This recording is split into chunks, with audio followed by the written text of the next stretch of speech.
সবচেয়ে অভিশপ্ত সুন্দরী নারী, কোরআনের বর্ণনায় কেমন ছিল তার পরিণতি? আসসালামু আলাইকুম ওয়া রাহমাতুল্লাহ। প্রিয় দর্শক, অনেক বছর আগের কথা। সূর্যের খরতাপে ক্লান্ত মরুপ্রান্তর ঘেরা মক্কা নগরী। বাগানের খেজুর গরমে লাল হয়ে উঠছে, বাতাসে পাকা খেজুরের মিষ্টি গন্ধ। মক্কার অন্যতম ধনী প্রভাবশালী আব্দুল উজ্জার সামনে মাথা নিচু করে দাঁড়িয়ে আছে তার দুই ছেলে উতবা আর উতাইবা। আব্দুল উজ্জা বলল, বউদের তালাক দেবা কিনা বলো। আব্দুল উজ্জার ফর্সা মুখ রাগে গনগনে আগুনের মতো হয়ে গেছে। অল্পতেই তার চেহারা এমন হয়ে যায়, তাই লোকে তার নাম দিয়েছে আগুন বরণ মুখ বা আবুল আহাব। আবুল আহাব বলল, এই তোমরা মাথা নিচু করে থেকো না, কথা জবাব দাও। ছেলেদের বউয়ের নাম রুকাইয়া ও কুলসুম। তারা মুহাম্মদ সাল্লাল্লাহু আলাইহি ওয়াসাল্লামের আদরের দুই কন্যা। আবুল আহাব ছিল খুব হ্যান্ডসাম, সূর্যবীর্যে বিত্ত বৈভবে আরবের একজন শীর্ষস্থানীয় ব্যক্তি। তার অত্যন্ত রূপবতী স্ত্রী উম্মে জামিলও উপস্থিত আছে এই পারিবারিক সভায়।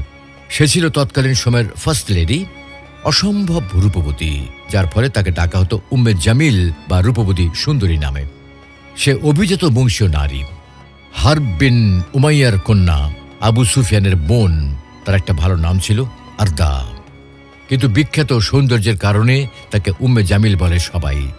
মক্কার কুরাইশ বংশীয় নারীদের মধ্যে আছে তার বিশাল আধিপত্য। গলায় অত্যন্ত মূল্যবান হারের উজ্জ্বলতা আর আভিজাত্য ঘোষণা করছে, কিন্তু সে ছেলে বউদের এই সংসারে আর অ্যালাউ করতে পারছেন না। মক্কার এই কাপলটি ছিল সেলিব্রিটি। একে তো দুজনেই সুদর্শন সুন্দরী, দুজনই মক্কার এলিট বংশের। আবুল আহাব হিশাম গোত্রের, আরওয়া উমাইয়ার নাতনি, আবু সুফিয়ানের বোন। আবুল আহাব মক্কার সেরা ধনকুবদের একজন। তারা চাইছে মুহাম্মদ সাল্লাল্লাহু আলাইহি ওয়াসাল্লামের উপর চূড়ান্ত আঘাত হানবে। কাউকে চূড়ান্ত আঘাত করতে চাইলে তার আদরের সন্তানদের আঘাত করতে হয়, এটা অতি সাধারণ হিসাব। সদ্য তালাকপ্রাপ্তা দুই কন্যার কান্না মুহাম্মদ সাল্লাল্লাহু আলাইহি ওয়াসাল্লামের বুকে কতটা শেল হয়ে বিঁধবে, এটা ভাবতেও উম্মে জামিলের মনটা নিষ্ঠুর আনন্দে ভরে যাচ্ছে। কিন্তু উতবা কেন জানি রাজি হতে পারছে না। দীর্ঘ দাম্পত্য জীবনের সুখ দুঃখের ছবি তার মনে এসে আছড়ে পড়ছে। আমৃত যে বাঁধন অটুট রাখবে বলে সে কথা দিয়েছে, তারপর এ কি কঠিন মরু ঝড়ের আঘাত। তার চোখ ছলছল করে উঠছে। চোখের জল না হয় দেখানো যায়, কিন্তু অন্তর ভেঙে খান খান হয়ে যাচ্ছে। সেটা কিভাবে দেখাবে বাবা মাকে? সময়টা ছিল তখন দলাদলি, হানাহানি ও রক্তারক্তির। পৌত্তলিকতার নিকষ কালো অন্ধকারে ম্লান। চারিদিকে অজ্ঞতা, অশ্লীলতা, স্বেচ্ছাচারিতা, কুসংস্কার। এক গোত্রের সাথে আরেক গোত্রের মারামারি, কাটাকাটি। মানুষেরা ছিল হয় মনিব না হয় দাস। আল্লাহকে ভুলে গিয়ে প্রায় সকলেই মূর্তি পূজা করত। পবিত্র কাবা শরীফে ছিল ৩৬০টি মূর্তি। এমনকি হযরত ইব্রাহিম আলাইহিস সালাম আর ইসমাইল আলাইহিস সালামের ছবিও টাঙানো ছিল। সেই ছবিতে ভাগ্য নির্ণয়ের জন্য তীর ছোড়া হতো। মানুষ দেবতাকে খুশি করার জন্য বলিদান করত। পুরুষ ও নারীরা উলঙ্গ অবস্থায় কাবা শরীফ তওয়াফ করত। এই সময় বিশ্বজগতের রহমত নবুয়তের আলোক ধারায় স্নাত হল হেরা গুহা। নবুয়ত লাভ করেন মহানবী সাল্লাল্লাহু আলাইহি ওয়াসাল্লাম। রহমত স্বরূপ কোরআন নাজিল হয় মানুষকে ফিরিয়ে নিতে তাওহীদের দিকে। আল্লাহর নির্দেশে নবীজি সাল্লাল্লাহু আলাইহি ওয়াসাল্লাম ইসলাম প্রচার শুরু করেন। ফলে তাকে বহু বাধার সম্মুখীন হতে হয়েছে। কিন্তু কিছু কিছু আঘাত আছে যা শরীর থেকে মনেই আঘাত করে বেশি। তেমনি এক আঘাত আসে আবুল আহাব আর তার স্ত্রীর পক্ষ থেকে। ইসলাম প্রচার করতে গিয়েই মুহাম্মদ সাল্লাল্লাহু আলাইহি ওয়াসাল্লামের সাথে আবুল আহাবের সম্পর্কের অবনতি ঘটে। অথচ আয়ামে জাহেলিয়াতের সময় নিজ গোষ্ঠী ও গোত্রের সম্পর্ক মজবুত ভিত্তির উপর প্রতিষ্ঠিত ছিল। আত্মীয়তার বন্ধন ছিল বেশ দৃঢ়। সাম্প্রদায়িকতা আর আত্মীয়তাই ছিল নিরাপত্তার উৎস। নবীজির চাচা হলেন আবুল আহাব। আবুল আহাবের সাথে নবীজির সুসম্পর্ক ছিল বরাবরই। পিতৃহীন ভাতিজাকে আবুল আহাব অত্যন্ত স্নেহ করতেন। তার জন্মের খুশিতে নিজের কৃতদাসী সুয়াইবাকে আজাদ করে দিয়েছিলেন, কারণ মহানবী সাল্লাল্লাহু আলাইহি ওয়াসাল্লাম সুয়াইবার বুকের দুধ প্রথম পান করেছিলেন। তাই দুধ মা হবার সম্মানে তাকে মুক্তি দেন। আত্মীয়তার সম্পর্ক আরও মজবুত করতে মহানবীর দুই কন্যা রুকাইয়া আর কুলসুমকে দুই পুত্র উতবা আর উতাইবার বউ করে নিয়ে এসেছিলেন। কিন্তু সে এবং তার স্ত্রী রাসূল সাল্লাল্লাহু আলাইহি ওয়াসাল্লামের ইসলাম প্রচারকে কিছুতেই মেনে নিতে পারেনি। প্রথমে হালকা প্রতিবাদ, এরপর একরোখা জেদ নিয়ে ইসলাম আর নবীজির শত্রুতে পরিণত হয়েছে উভয়ে। নবুয়তের গুরু দায়িত্ব নিয়ে ধীর যাত্রা শুরু হয়েছিল মহানবীর। তার আলোর কাফেলায় যোগ দিলেন খাদিজা, আলী, জায়েদ, উম্মে আয়মান, আবু বকর সিদ্দিক, ওসমান, জুবায়ের, তালহা, আবু ওবায়দা, আব্দুল্লাহ ইবনে মাসুদ রাদিয়াল্লাহু আনহু প্রমুখ। কিন্তু প্রকাশের জন্য যে আলোর আগমন, তার আত্মগোপন আর কত! বাধার পাহাড় ডিঙানো যে পথের ধর্ম, তা কি আত্মপ্রকাশ না করে পারে? দীর্ঘ 3 বছর গোপনে নিজের আত্মীয়দের কাছে ইসলাম প্রচারের পর আল্লাহর নির্দেশ এলো অন্যদের মাঝেও ইসলামের আলো ছড়িয়ে দেওয়ার জন্য। এক সকালে নবীজি সাল্লাল্লাহু আলাইহি ওয়াসাল্লাম আরবীয় রীতি অনুসারে মক্কাবাসীর দৃষ্টি আকর্ষণের জন্য সাফা পাহাড়ের উপর থেকে ডাক দিলেন, হে সকালবেলার বিপদ, হে সকালবেলার বিপদ। বিশেষ এই শব্দগুলো ভোরের নীরবতা ভেঙে ছড়িয়ে পড়ল মক্কার ঘরে ঘরে। মানুষ সমবেত হল সাফা পাহাড়ের নিচে। নবীজি সাল্লাল্লাহু আলাইহি ওয়াসাল্লাম প্রত্যেক গোত্রের নাম ধরে বলতে লাগলেন, হে কুরাইশ বংশীয়রা, আজ যদি আমি তোমাদের বলি পাহাড়ের অপর পাশে প্রবল এক শত্রু বাহিনী তোমাদের সব লুটে নেওয়ার জন্য অপেক্ষা করছে, তাহলে কি তোমরা আমার কথা বিশ্বাস করবে? সত্যবাদিতা আর আমানতদারির জন্য যার নাম তারা নিজেরাই দিয়েছে আল আমিন। শুধু বন্ধু নয়, শত্রুরাও যাকে পরম শ্রদ্ধা করত, তার কথা তারা অবশ্যই বিশ্বাস করবে। একথা শুনে নবীজি বললেন, তাহলে শোনো, তোমাদের জন্য অবশ্যই কঠিন বিপদ আসছে পাপ আর খোদা দ্রোহিতার জন্য।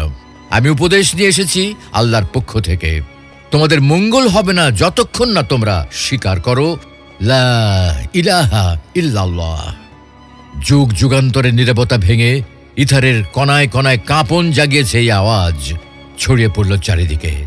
নবীজির ভরাট কণ্ঠ প্রতিধ্বনিত হল পাহাড় থেকে পাহাড়ে।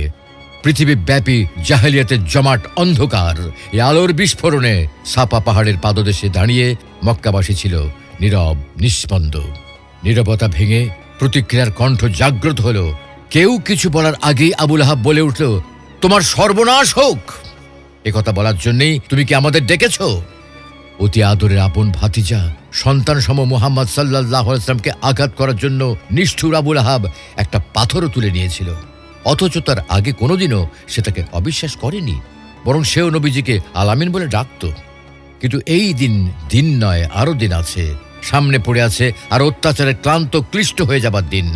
মহানবীকে তাই সেন্সিটাইজ করার দরকার মনে করেছেন আল্লাহ। এই আবু লাহাব পরিবার আরও অত্যাচার করবে, যাতে প্রাণ ওষ্ঠাগত হয়ে যাবে। আর আল্লাহ জানেন, এত কাছের আত্মীয় হওয়াতে তাদের অত্যাচারে নবীজি শরীরে আঘাতের চেয়ে মানেই বেশি আঘাত পাবেন। নাজিল হয় সূরা লাহাব। ধ্বংস হোক আবু লাহাবের উভয় হাত, আর সেও ধ্বংস হোক। তার ধন সম্পদ এবং সে যা উপার্জন করেছে তা কোনো কাজে আসবে না। এই সূরা নাজিল হবার খবর উম্মে জামিলের কানে আসা মাত্রই সে রেগে আগুনে হয়ে যায়। আবু লাহাব চরম ক্ষেপে গিয়েছিল। বাপদাতাদের মূর্তি পূজার বিরুদ্ধে বলে মক্কার লোকেরাও নবীজির উপর অত্যন্ত বিরক্ত হল। কুরাইশদের দূত গেল নবীজির কাছে, আবার নবীজিকে নিয়ে একসাথে তারা মিটিংও করল। তারা বলল, তুমি কি চাও? যা চাও তাই দেব, সোনা দানা টাকা পয়সা সব। নাকি নেতা হতে চাও? যাও, নেতা হিসেবেও মেনে নেব, তবু ইসলাম প্রচার বন্ধ করো। নবীজি বললেন, দুদিনের দুনিয়ার ক্ষণস্থায়ী মোহে তিনি চিরসত্য ইসলাম প্রচার থেকে বিরত হবেন না। এক পর্যায়ে কুরাইশরা বলল, আমরাও তোমাকে দেখে নেব। ভাতিজার একরোখা আচরণে খুব বিরক্ত হলো আবু লাহাব। আমাদের কথা যেহেতু শুনবেই না, আজ থেকে তোমার সাথে সব সম্পর্ক শেষ। নবীজির প্রথম পুত্র কাসিমের মৃত্যুর পর দ্বিতীয় পুত্র আব্দুল্লাহ মারা যান। নবীজি ভীষণ শোক সন্তপ্ত, কিন্তু তার শোক মুগ্ধ করে আবু লাহাবকে। মনে হয় সে বিপুল আনন্দ আর প্রশান্তি লাভ করে। কুরাইশদের মাঝে সে বলে বেড়াতো, আজ তো মুহাম্মদের নাম নিশানা মুছে গেল দুনিয়া থেকে, সে তো নির্বংশ হয়ে গেল। আর আল্লাহ বললেন, হে নবী, আপনার দুশ্মনী শিকড় কাটা নির্বংশ। তো সে যাই হোক, শত কষ্ট সয়েও নবীজি সাল্লাল্লাহু আলাইহি ওয়াসাল্লাম ইসলাম প্রচার ছাড়লেন না। তাই কোনোভাবেই যখন নবীজিকে ফেরানো যাচ্ছিল না, তখন ব্যর্থ হয়ে তারা আরেক বুদ্ধি বের করল। উম্মে জামিলের নজর পড়ল রুকাইয়া আর কুলসুম রাদিয়াল্লাহু আনহার দিকে। উম্মে জামিল ভাবল, নিরপরাধ 2 মেয়ের ম্লান মুখী পারবে তাদের বাবাকে এই ধর্ম প্রচার থেকে বিরত রাখতে। তাই তারা উতাইবাকে নিয়ে মিটিং বসল। বউদের তালাক দেবা কিনা বলো। মনের মধ্যে বয়ে যাওয়া কষ্টের মরু ঝড়কে চেপে রেখে উতবা সাহস করে বলল, বাবা, আমাদের কি দরকার মুহাম্মদ সাল্লাল্লাহু আলাইহি ওয়াসাল্লামের শত্রুদের সাথে হাত মেলানোর? উনি আপনার ভাতিজা। এই আইয়ামে জাহেলিয়াতের যুগে নিকট আত্মীয় লোকদের সাথে ভালো আচরণ করা আরবের ঐতিহ্য। বনি হাশিম, বনি মুত্তালিবের লোকদের অনেকেই তো ইসলাম গ্রহণ করেনি, তবু তারা মুহাম্মদ সাল্লাল্লাহু আলাইহি ওয়াসাল্লামকে সমর্থন দিচ্ছে। তার তো বাকি কুরাইশদের সাথে হাত মিলায়নি। আবুল আহাব হুঙ্কার দিয়ে বলল, নিচু লোকেরা মেয়েদের যেমন জ্যান্ত কবর দিয়ে দেয়, আমি কেন তোমাদেরকে তাই করলাম না? কুলাঙ্গার ছেলে, তোমাদের বাপের মান ইজ্জত তোমাদের কাছে কিছুই না তাহলে? আমি অত কথা শুনতে চাই না। তোমাদের সাথে আমার মেলামেশা হারাম হয়ে যাবে যদি তোমরা মুহাম্মাদের মেয়ে দুটোকে তালাক না দাও। তালাক দেবা কিনা বলো, হ্যাঁ কি না? উতাইবা বলল, হ্যাঁ বাবা, আপনাকে ছোট করা আমি সহ্য করব না। মেয়েকে দিয়ে আসার সময় থুতো ছিটিয়ে দিয়ে আসবো। উতবা আর কোনো কথা বলল না, সে চুপ করে রইল।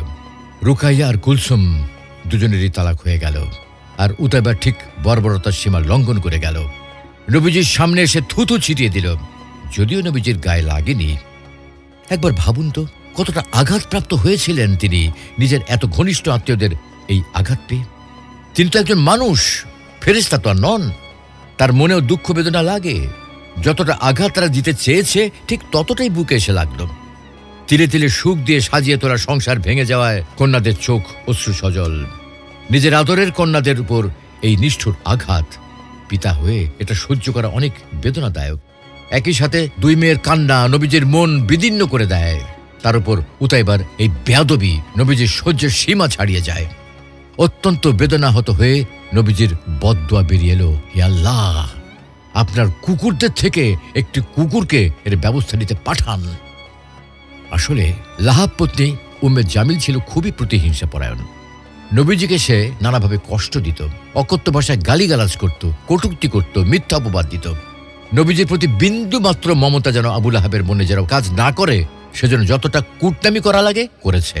ক্রমাগত কুটনামি করে করে রুকাইয়া, কুলসুম আর মুহাম্মদ সাল্লাল্লাহু আলাইহি ওয়াসাল্লামের প্রতি মন বিষিয়ে দিতে তার ভূমিকা অগ্রগণ্য। শুধু কি তাই, সামান্য দেয়ালের ওপাশেই মুহাম্মদ পরিবারের রান্নাঘর। রান্না প্রায় হয়ে এলে উম্মে জামিল বালি ছুঁড়ে দেন নির্বিকার ভাবে। সে আর অন্যান্য প্রতিবেশী মিলে মুহাম্মদ সাল্লাল্লাহু আলাইহি ওয়াসাল্লাম নামাজে দাঁড়ালে পশুর নাড়ি ভুড়ি, গোবর, মলমূত্র ছুঁড়ে মারত। নবীজির নামাজ পড়ার ধরন তাদের কাছে বেশ হাস্যকর লাগত। তার উৎসাহে পাড়ার ছেলেরা নবীজির সিজদায় গেলে উঠে নাড়ি ভুড়ি তার পিঠে চাপিয়ে দিত, আর তাদের এই কাজে নিজেরাই একে অপরের গায়ে হাসতে হাসতে গড়িয়ে পড়ত।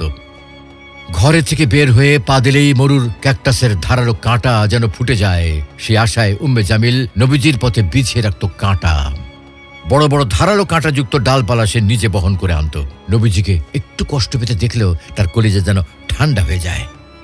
সবসময় বলতো, লাত ও উজ্জার কসম, আমার এই মহামূল্যবান গলার নেকলেসটি বিক্রি করে দেব যদি মুহাম্মদকে ধ্বংস করার জন্য তোমাদের টাকার ঘাটতি হয়।